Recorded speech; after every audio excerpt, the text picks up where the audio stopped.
Everyone, welcome to UPSC study. आज है 3 जून।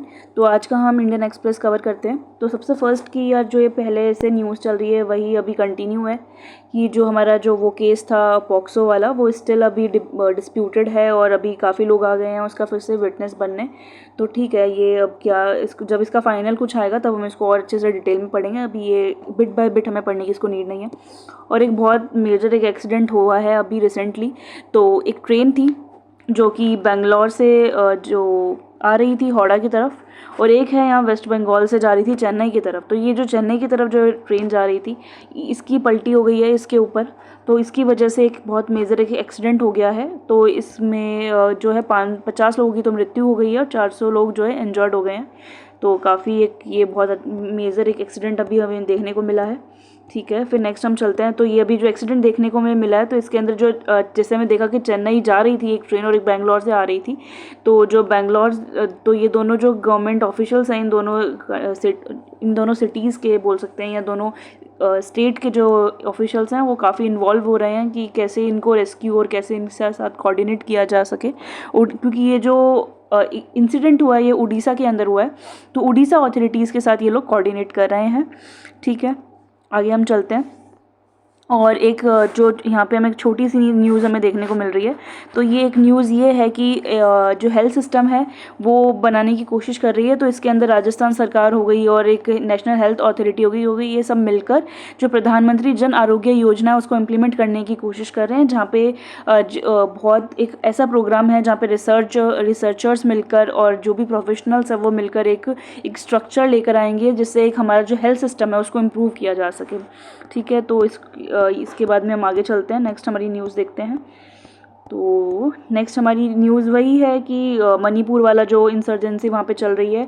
तो उसके अंदर ऑब्वियसली अगर हिस्ट्री पढ़ा हो तो इसमें भी यही होता था पहले कि अगर कोई भी सिविलियन अगर उसको सरकार के खिलाफ कोई ना कोई एक्शन लेना है तो क्या करेगी, उसको वेपन चाहिए लड़ने के लिए, उसको चीज़ें मतलब कोई भी हथियार चाहिए। तो उन्होंने बहुत सारे वेपन्स जो थे लूटे थे और तो हमने काफ़ी उनको रिट्रीट भी कर लिया है। जैसे कि हमें एक एग्जाम्पल दिया गया है जो कि 1000 वेपन्स इन्होंने आसपास लूटे थे, उसमें से 650 हमने जो है रिकवर कर लिए हैं। तो ऐसे ही चल रहा है, बट हमें यूपीएससी के पर्पस से ये इतना इम्पोर्टेंट नहीं है। ठीक है, फिर इसके बाद में हम अगर देखेंगे तो जो हमारी जो साउथ जो इंडियन जो हमारी जितनी भी स्टेट्स हैं वो जो डायरेक्ट बेनिफिट ट्रांसफ़र है उसका काफ़ी लाभ दे रही है, अपनी जो भी जनता है उसको काफ़ी लाभ देने लग रही है। और ये किसके थ्रू किया जा रहा है कि जन धन जो खाते हैं वो खोले जाएंगे और उसमें काफ़ी लोगों को अलग अलग तरीके से हेल्प प्रोवाइड की जाएगी। तो हम कुछ एग्जाम्पल देख लेते हैं इसका। ठीक है, जिसको हम अगर कभी मन करे तो कोट भी कर सकते हैं हमारे कोई भी GS2 के पेपर में या कहीं पर भी। तो अगर हम सबसे फर्स्ट अगर हम बात करें तो हमारी जो कर्नाटका की जो गवर्नमेंट है जो अभी रिसेंटली अपॉइंट की गई है, तो उसके अंदर ये बोला गया है कि 2 स्कीम है। एक तो अगर हम देखने की कोशिश कर रहे हैं, एक तो हमारी ये स्कीम है ये गृह लक्ष्मी स्कीम। एक तो हमारी ये गृह लक्ष्मी स्कीम है जिसके अंदर जो है 2000 पर महीना विमेन को उनके खाते में दिए जाएंगे। ठीक है, जितनी भी विमेन है उनको दिए जाएंगे। एक है युवनदी योजना है जिसमें अनएम्प्लॉयमेंट अलाउंस दिया जाएगा, जो भी ग्रेजुएट्स हैं उनको 3000 का दिया जाएगा और जो डिप्लोमा होल्डर्स हैं उनको 1500 का दिया जाएगा। ठीक है, तो इसके बाद में नेक्स्ट हम आगे चलते हैं। इसके बाद में तेलंगाना की अगर आप गवर्नमेंट की बात करें तो तेलंगाना की गवर्नमेंट में भी एक इन्होंने रियातु बंधु स्कीम है जिसके अंदर ये 400 रुपये पर एकड़ पे हर एक क्रॉप पे ये लोग जो है जो भी फार्मर्स हैं उनको फाइनेंशियल एड प्रोवाइड करने की कोशिश करेंगे। ठीक है, फिर इसके बाद में अगर हम देखें तो और भी आंध्र गवर्नमेंट है वो भी कम्युनिटी वाइज कुछ ना कुछ बेनिफिट देने की कोशिश कर रही है। तो ये सब इनके एग्जांपल्स है। अगर आप अगर चाहते हैं तो एक दो इनको नोट डाउन करके और इनको आगे आप लिख सकते हैं। ठीक है, ये हमारा आर्टिकल कंप्लीट हुआ। फिर इसके बाद में हम नेक्स्ट चलते हैं कि जो ये कुकी और मेतेई जो ये यहाँ की जो ये कम्युनिटीज़ हैं एक तरीके से मणिपुर के अंदर, तो ये काफ़ी जो गवर्नमेंट को है सपोर्ट कर रही हैं। गवर्नमेंट को मतलब काफ़ी चीज़ों में अगर आप इसमें एग्जांपल देखेंगे तो कुछ एग्जांपल दिया गया है कि एक कुकी एम्प्लॉय है सेंट्रल गवर्नमेंट का, वो रिवेन्यू डिपार्टमेंट में इम्फाल में वो काम कर रहा है और लोग चाह रहे हैं मतलब काम कर रहे हैं, लेकिन वो ये भी ट्राई कर रहे हैं कि उनको कहीं आसपास कहीं रीलोकेट कर दिया जाए क्योंकि वहाँ पे जो टेंशन्स है वो जो है बढ़ती जा रही है।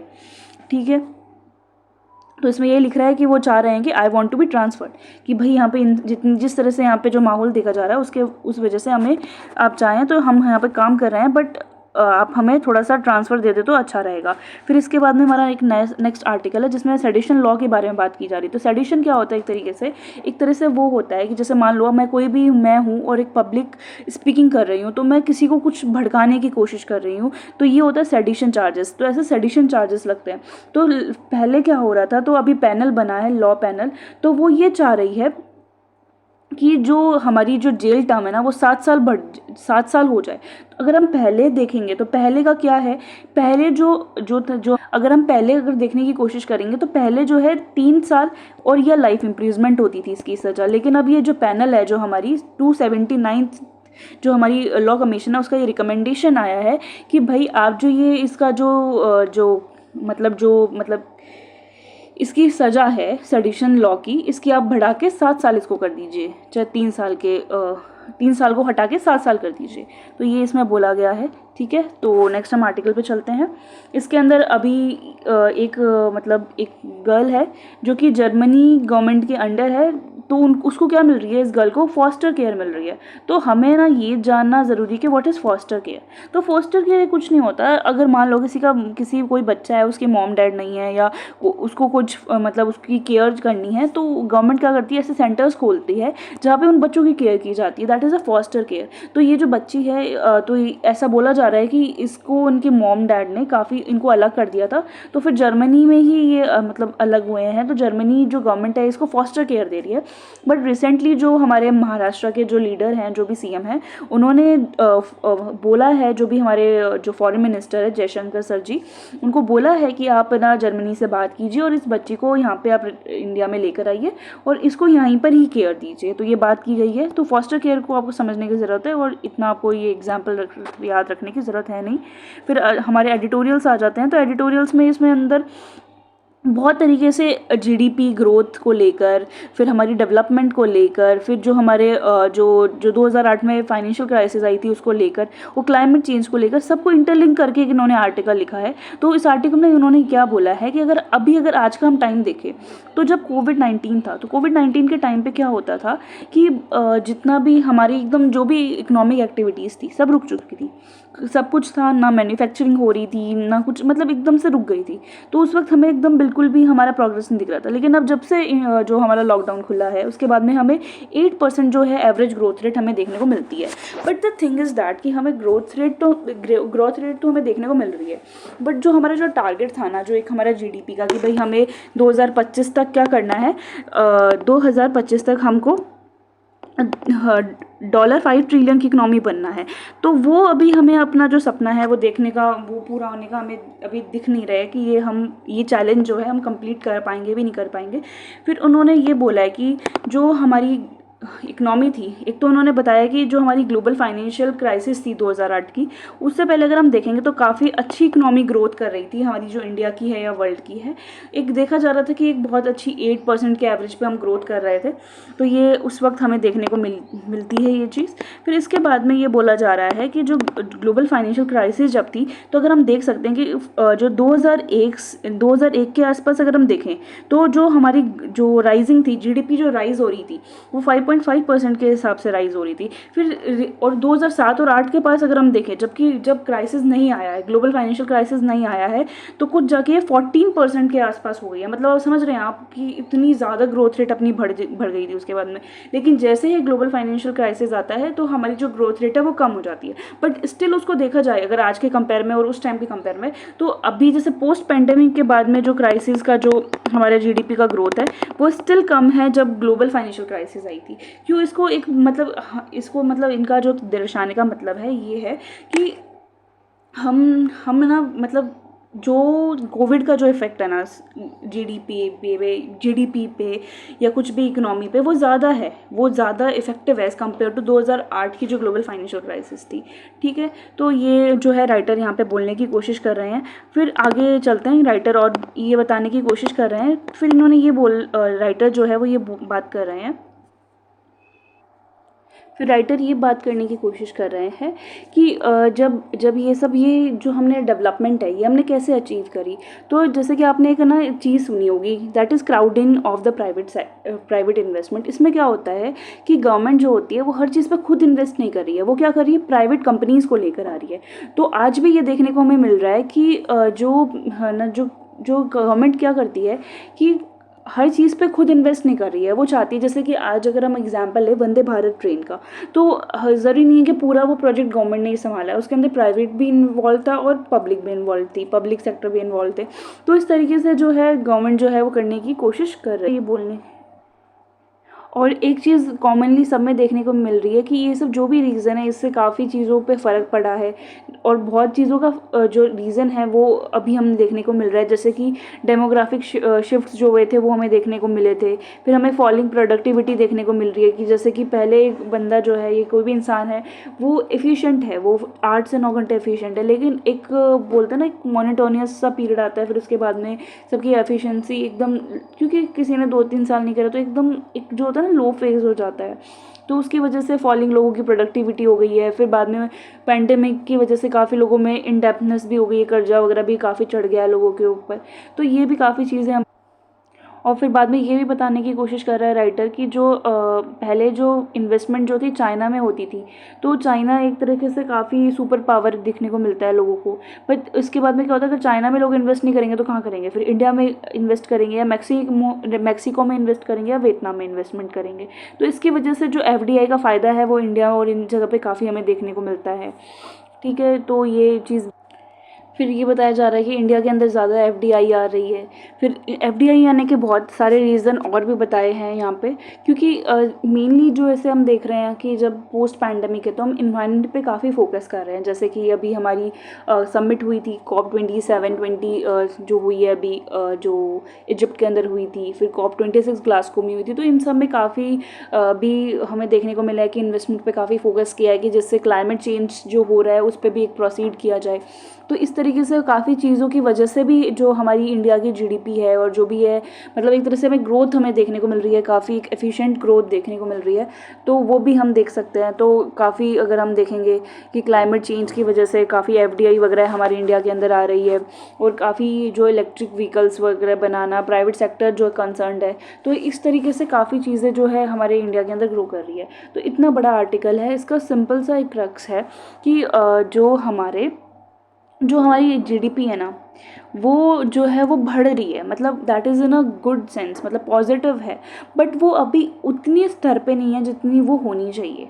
ठीक है, जितना हम चाह रहे थे, जो हमने टारगेट किया था, ठीक है, बट हमारी भी गलती नहीं है, पैंडमिक आ गया। फिर हमने एक बार दो चीज़ों को हमने कंपेयर कर लिया कि अच्छा ठीक है भाई, जब हमारा ग्लोबल क्राइसिस आया था 2008 में, और अब जो हमारा पैंडमिक आया उसकी वजह से क्या इफेक्ट आया।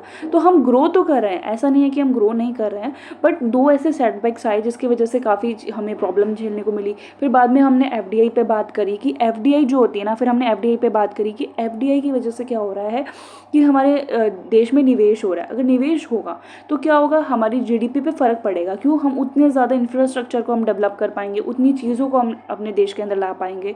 तो ये हमें देखने को मिल रहा है। और एक रीज़न ये भी बताया गया है FDI का कि FDI क्यों ज़्यादा हो रही है, क्योंकि FDI की वजह से FDI इसलिए हो रही है क्योंकि हम जो है क्लाइमेट चेंज पे फोकस कर रहे हैं। तो क्लाइमेट चेंज पे अगर हम फोकस करेंगे तो क्या होता है कि क्लाइमेट चेंज एक ऐसा रीज़न है कि उसकी वजह से बहुत ज़्यादा डिज़ास्टर्स आज के टाइम पे हो रहे हैं। तो काफ़ी जैसे डेवलपिंग वर्ल्ड के अंदर क्या करती है, जो डेवलप्ड कंट्रीज़ क्या होती है, डेवलप्ड वर्ल्ड के अंदर, डेवलपिंग वर्ल्ड के अंदर जाकर इन्वेस्ट करती है, जिनको उनको क्रेडिट्स मिलते हैं और उनसे वो अपना एक ओवरव्यू अच्छा बना पाती है।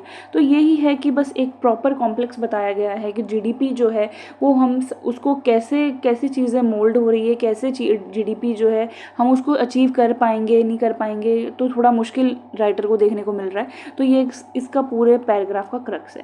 तो बहुत ज़्यादा कॉम्प्लिकेटेड है, बट ठीक है, हमें इतना समझने की ज़रूरत नहीं है। हमें बस ये जानने की ज़रूरत है कि हाँ भाई, GDP जो है हमारी एक स्मूथ रेट पर चल रही है, बट इतनी एफिशिएंट नहीं है जितना हमने उसको टारगेट किया था।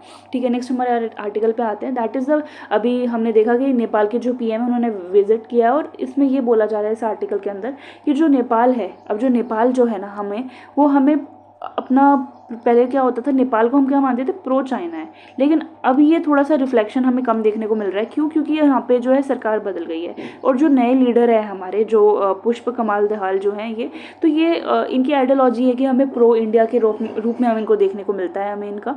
और अभी इन्होंने विजिट किया है, तो हमारे जो अभी बहुत बड़ा एक इंफ्रास्ट्रक्चर हमने मध्य प्रदेश में बनाया, महाकाल मंदिर जो बनाया है, वहाँ पे इन्होंने विजिट भी करी अपनी सेकेंड डे। और सेकेंड कल हमने एक चीज़ और पढ़ी थी कि हम इनसे जो है 10,000 मेगावाट की एनर्जी भी लेंगे। तो एक हम एक अच्छा अपना खुद का रिलेशनशिप बनाने की यहाँ से नेपाल के साथ हमारी बात यहाँ पे चल रही है, ठीक है।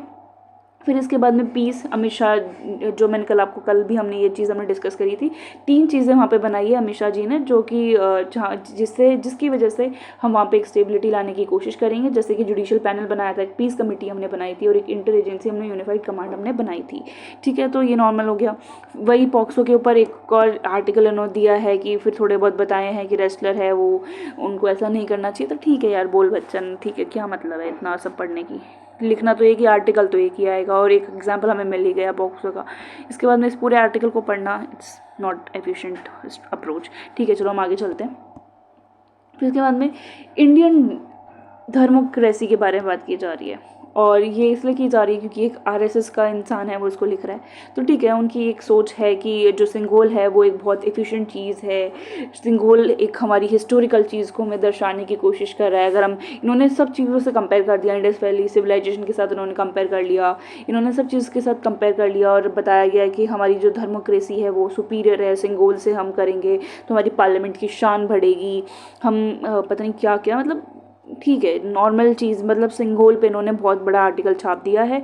बस इसमें डेमोक्रेसी के बारे में अगर आप बात करो तो ये बताने की कोशिश कर रहा है, डेमोक्रेसी इज समथिंग जहाँ पे सिंगोल जो है वो हमारा डेमोक्रेसी को रिप्रेजेंट कर रहा है, जहाँ पे ऐसा नहीं है कि एक ही जो पर्टिकुलर डेमोक्रेसी बताने की कोशिश कर रहा है कि कोई एक ही पर्टिकुलर, ऐसा नहीं है कि एक ही ऐसा इंडिविजुअल है जिसकी सारी बातें चल रही है, एक मेजॉरिटी नहीं है जिसकी ऐसे सारी बातें चल रही है।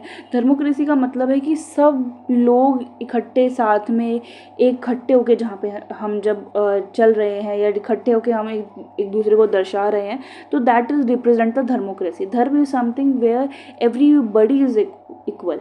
वहाँ पे एक मतलब कुछ भी ऐसा नहीं है कि ये मेजॉरिटी है माइनॉरिटी है, सब मिलके काम कर रहे हैं। एक सेकुलरिज्म का जो अगर हम बात करें तो वो चीज़ यहाँ पे हमें जिसमें बताया भी गया है कि धर्म का मतलब है कि इज़ द वन, जो कि यूनाइट करता है, is the one that unites, ठीक है। तो ये चीज़ यहाँ पे कोशिश कर रही हैं।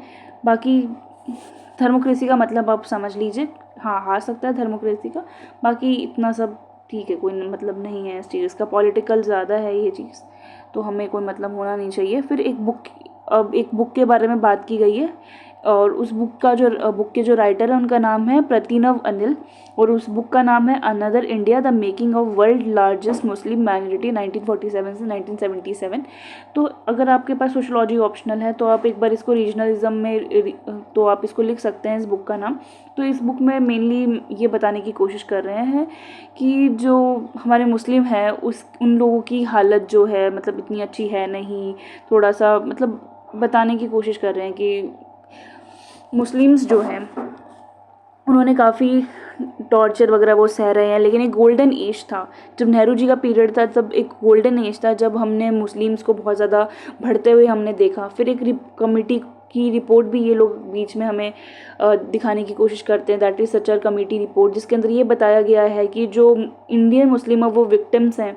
कैसे विक्टिम्स हैं? तो इनकी एक आइडियोलॉजी ये है कि मान लो हमारे पास अभी हम जो वोटिंग सिस्टम है वो हम कौन सा यूज़ करते हैं, post the pass system use करते हैं, जिसके अंदर क्या होता है कि एक एरिया से एक रिप्रेजेंटेटिव इलेक्ट होकर आता है जिसके पास मेजॉरिटी ऑफ द वोट्स होते हैं, ठीक है। तो इसमें ये बताया जा रहा है कि यार देखो मेजॉरिटी तो किसकी है, इंडियंस की है, ठीक है, और मुस्लिम्स जो है वो माइनॉरिटी में। तो जो यहाँ से एक जो भी अगर रिप्रेजेंटेटिव है जो इलेक्ट होकर आ रहा है वो मुस्लिम बहुत ही रेयर होता है, क्योंकि उनकी जो माइनॉरिटी होती है वो तो अपने मुस्लिम को वोट करती है, लेकिन उनकी जो वोटिंग है वो दब जाती है क्योंकि मेजॉरिटी जो है जो है वो हिंदूज़ हैं। तो ये चीज़ यहाँ पे इन्होंने बताने की कोशिश करी है कि तो इसकी वजह से क्या होता है कि पोस्ट जो सिस्टम है, पोस्ट द पास सिस्टम, उसकी वजह से जो मुस्लिम है उसकी रिप्रेजेंटेशन इतनी बन नहीं पाती है, ठीक है। फिर इसके बाद में दूसरा ये बोला है कि जो हमें पहले रिजर्वेशन मिली थी, जैसे कि हमें पता है कि 1909 में जब हमारा जो रिफॉर्म्स हुए थे हिस्ट्री के अंदर, उसमें जो मुस्लिम्स थे उनको सेपरेट इलेक्टोरेट दिए गए थे।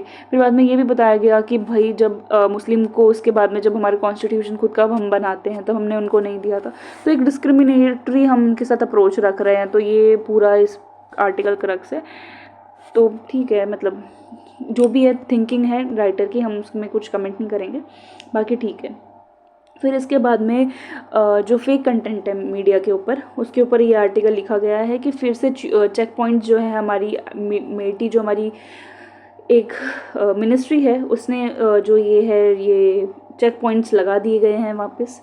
ठीक है, मतलब लगा दिए हैं तो लगा दिए हैं। फिर से वही रेस्टिंग फेडरेशन ऑफ इंडिया, मतलब यार एक ही न्यूज़ को क्यों इतना खींचते हैं समझ नहीं आता है। फिर विमेन एम्पावरमेंट के लिए आप ये लिख सकते हैं एग्जाम्पल कि विमेन एम्पावरमेंट के अंदर एक पंजाब का मानसा डिस्ट्रिक्ट है, उसके अंदर बहुत ही अच्छा स्कोर कार्ड दिखाया है लड़कियों ने। 6 स्टूडेंट्स जो हैं डिस्ट्रिक्ट की जितनी, जिसमें all girls and 5 of them जो है जो गवर्नमेंट स्कूल से उन्होंने टॉप किया है बोर्ड एग्ज़ाम को। तो और बाकी आपके पास बहुत अच्छा एग्जाम्पल तो यूपीएससी का है कि all the toppers are getting of females are getting the top ranks. तो ठीक है, मतलब एग्जाम्पल्स आर गुड। अगर आप एग्जाम्पल्स अपना देते हैं काफ़ी जीएस में हेल्प मिलती है आपको। फिर चाइना ने बोला है अभी रिसेंटली उसका स्टेटमेंट आया है कि यार प्लीज़ आप यूक्रेन को वेपन्स देना बंद करें जिससे थोड़ा बहुत यहाँ पे स्टॉप लगे। ठीक है, तो ये यहाँ पे बोला गया है, बाकी कुछ है नहीं वर्ल्ड न्यूज़ में। बाकी यहाँ पे ये बहुत इंपॉर्टेंट टॉपिक आया है, मतलब बहुत ज़्यादा इंपॉर्टेंट मुझे लगा, तो इसको हम बहुत अच्छे से डिटेल में इसको हम समझते हैं। तो इसमें आर्टिकल में क्या बताया गया है कि अगर आपको पता होगा तो हम बहुत ज़्यादा ऑयल लिए जा रहे हैं, है ना, रशिया से। But the thing is that कि हमें उसको रिजर्व भी करना है, जिससे अगर आगे की कोई जनरेशन को अगर इसकी नीड होगी तो हमें एक्सेसिबिलिटी हम खुद से ही कर पाएंगे। तो पहले क्या होता था, इसमें 2 चीज़ों में डिफरेंस बताया गया है। एक तो है कि सॉल्ट कैवरिन स्टोरेज है और एक है रॉक कैवरिन। तो अभी तक हम जो यूज़ कर रहे थे ना वो रॉक कैवरिन स्टोरेज हम यूज़ कर रहे थे। और यहाँ ये जो रॉक कैवरिन स्टोरेज है ये अभी रिसेंटली 3 जगह में देखने को मिलती है। एक तो मैंगलोर के अंदर, एक पदूर, दोनों कर्नाटक में है, और एक है विशाखापट्टनम। तो यहाँ पे क्या होता है कि रॉक्स को एकदम डगिंग करके फिर उसके वहाँ पे जो होता है हम पेट्रोल को स्टोर कर लेते हैं, अभी एक्सकेवेशन करके वहाँ पे स्टोर करते हैं। बट अभी रिसेंटली जो हमारी जो ये इंजीनियर इंडिया जो एक गवर्नमेंट ओन्ड कंपनी है, ये एक नई अप्रोच के साथ आई है, सॉल्ट कार्बन स्टोरेज के पर्पज़ से आई है। तो इसमें क्या होगा, तो इसमें क्या होगा कि जो हमारी हम यहाँ पे पेट्रोल रिज़र्व कैसे करेंगे। तो यहाँ पे क्या होगा, वो पानी होगा ना, पानी में सॉल्ट डाला जाएगा। अब वो सॉल्ट वाला पानी जो है ना वो प्रेशर के साथ जो है अर्थ के अंदर डिग किया जाएगा। अब उससे क्या होगा, अर्थ में स्पेस हो जाएगा। ठीक है, अब उस पानी को निकाल लिया जाएगा और फिर वहाँ पे जो स्पेस क्रिएट हो जाएगा ना, वहाँ पे हम अपने पेट्रोलियम को रिजर्व करेंगे। तो एक नई अप्रोच लेकर आए हैं ये जो कंपनी है इंजीनियर्स इंडिया। तो ये एक नई अप्रोच अभी निकल कर आई है। तो इसमें यही समझाया गया है कि पूरा पहले तो यहाँ पे ये बता दिया गया है कि जो हमारी स्ट्रैटेजिक पेट्रोलियम रिजर्व्स जो हैं हमें रखने के लिए बहुत ज़रूरत है, क्योंकि हम 85% जो हमारा रिक्वायरमेंट है हम इम्पोर्ट से ही हम इसको फुलफ़िल करते हैं। तो अभी हमें बहुत ज़्यादा ज़रूरी है ये चीज़। तो इसकी वजह से अभी हम एक और नई टेक्नोलॉजी के बेस पे हम आए हैं, that is the salt carbon based reserve, जो कि डिफरेंट हो गई रॉक कार्बन बेस्ड रिज़र्व। जो कि हमने देखा है कि रॉक कार्बन बेस्ड रिज़र्व जो है वो अभी हमने 3 जगह हमने इसको देखने के लिए देखने को मिला है। और जो हमारे जो सॉल्ट कार्बन है ये हम राजस्थान में क्रिएट करने की कोशिश कर रहे हैं। तो राजस्थान के अंदर हम जो ये टेक्नोलॉजी है हम ये लेकर आएंगे। तो ये जो सॉल्ट कैवर्न बेस्ड रिज़र्व जो टेक्नोलॉजी है ना, ये ऐसा नहीं है कि पहली बार हमने ही इन्वेस्ट की है। बहुत सारे ऐसे वर्ल्ड में ऐसे स्टोरेज है जो कि इसी बेसिस पे किए गए हैं। रिसेंटली अगर हम इंडिया में देखें, अगर हमने जैसे बात करी राजस्थान में हम इस रिज़र्व को करने की कोशिश कर रहे हैं, तो बाड़मेर जो है राजस्थान के अंदर, उसके अंदर ऐसा इंफ्रास्ट्रक्चर जो है हम डेवलप करने की कोशिश कर रहे हैं। और फिर इसके बाद में हम ये भी देखने की कोशिश कर रहे हैं कि जो हमारे जो स्ट्रैटेजिक रिज़र्व है, जो भी ये जो रिज़र्व है, इनको हम यूटिलाइज़ कर पाएंगे अगर हमारी आगे जो डिमांड है वो अगर हम उसको अच्छे से यूटिलाइज़ कर पाएंगे। ठीक है, फिर इसके बाद में जो इसको देख रेख करती है वो कौन करेगी, इंटरनेशनल एनर्जी एजेंसी है। ये एक तरीके से इंटर गवर्नमेंटल एक ऑर्गेनाइजेशन है जो कि क्या करती है, जो कि क्या करती है, इन सब चीज़ों की देख रेख रखती है, और हम भी इस चीज़ की एसोसिएशन में इसके साथ कोऑर्डिनेट करते हैं। तो बाकी जो था मेन जो था वो हमने ही देखा था कि दोनों के बीच में हमें डिफरेंस पता होना चाहिए कि क्या हमारी ये सॉल्ट कैवरिन क्या है और जो हमारे रॉक कैवरिन क्या है। और पहले हमारे हम जो रिजर्व्स के लिए यूज़ करते थे रॉक कैवरिन हम करते थे, अब हम जो है शिफ्ट कर रहे हैं सॉल्ट कैवरिन में। और ये जो आइडिया कौन लेकर आया, इंजीनियर एकेडमी लेकर आया। तो इतना जानने के लिए ज़रूरत है, बाकी बहुत ज़्यादा डीप में इसमें पढ़ने की नीड है नहीं। बाकी ठीक है, हमने जो मेन इसका मुद्दा था हमने समझ लिया है हमने। बाकी अभी फिर से हमें पता है कि जो ये रीज़न है, इसको हम क्या बोलते हैं, यूगोस्लाविया वाला रीजन बोलते हैं, जिसके अंदर मेनली 3 जगह पे हमें डिस्प्यूट देखने को हमें यहाँ पे मिल रहा है। तो डिस्प्यूट हमें कहाँ देखने को मिल रहा है कि जो ये कोसोवो है ना, कोसोवो, यहाँ पे हमें डिस्प्यूट देखने के लिए मिल रहा है। तो कोसोवो का जो अपर पार्ट है ना, यहाँ पे सर्ब्स रहते हैं। तो यहाँ पे इनको क्या है, ये क्या यहाँ पे क्या मेजॉरिटी में नहीं है, माइनॉरिटी के अंदर है यहाँ पे। बट ये चाहते हैं कि हमारा भी यहाँ पे दबदबा होना चाहिए। बाकी ये जो देश था ना, ये सर्बिया से बहुत टाइम पहले अलग हुआ था। ठीक है, ये सर्बिया से अलग हो गया था 2008 में। जब हमें देखने को मिल रहा है कि कोसोवा जो है वो 2008 में हो गया था। लेकिन जो सर्बिया है ना, वो मानता ही नहीं है कि कोसोवो जो है अलग स्टेट है। उसके लिए वो ये मानने के लिए तैयार ही नहीं है कि यार कोसोवो जो है अलग स्टेट है। तो इसकी वजह से क्या होता है, यहाँ पे डिस्प्यूट चलता रहता है। तो मैपिंग ज़रूरी है। तो मैपिंग में आप एक बार देख लीजिएगा कि ये कोसोवो कहाँ पर है। बाकी तो आपको पता होना चाहिए जो हमारा मेडिटेरियन सी है, इसके जस्ट इधर पे ये है। तो आप यहाँ पे देख लीजिए एक बार इसको मैप पे। और बाकी आप थोड़ा सा याद रखिए कि ये एक डिस्प्यूटेड एरिया है, यहाँ पे पॉलिटिकल टेंशन्स यहाँ पे बनी हुई है। बाकी हमें और कुछ इसमें नहीं जानने की नीड है। चलो आगे हम चलते हैं नेक्स्ट आर्टिकल्स पे। बाकी ये भी कोई पुराना नया मुद्दा नहीं है। मेघदूत प्रोजेक्ट जो है, जो कि एक डिस्प्यूटेड जो प्रोजेक्ट है डैम वगैरह और वाटर वगैरह का, जो कि किसके बीच में, 2 गवर्नमेंट के बीच में, कर्नाटक और तमिलनाडु गवर्नमेंट के बीच में। बाकी ठीक है, इसके बारे में बहुत हम पढ़ चुके हैं बेसिक्स के अंदर। बाकी एक और चीज़ है, अखंड भारत का आइडिया हमें देखने को लिए मिल रहा है।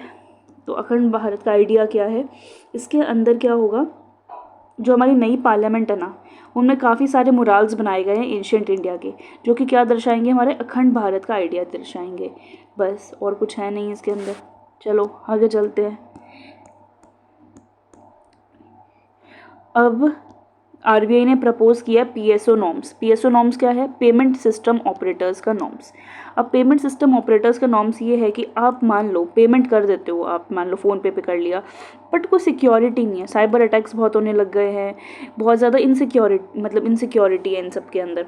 तो इसकी वजह से आरबीआई ने प्रपोज किया है कि पीएसओ के अंदर एक ऐसा एनवायरनमेंट बनाया जाए जिससे जो भी अगर एनरोल्ड कर रहा है इन सब ऑपरेटर्स के ऊपर, तो उसकी एक डिजिटल आइडेंटिटी बनाई जाए और उसको मेंटेन किया जाए जब तक वहाँ से वो हट नहीं जाता या वहाँ से वो अपने आप को विड्रॉ नहीं कर लेता। तो ये गवर्नमेंट की अप्रोच है। बाकी ठीक है, आगे चलते हैं।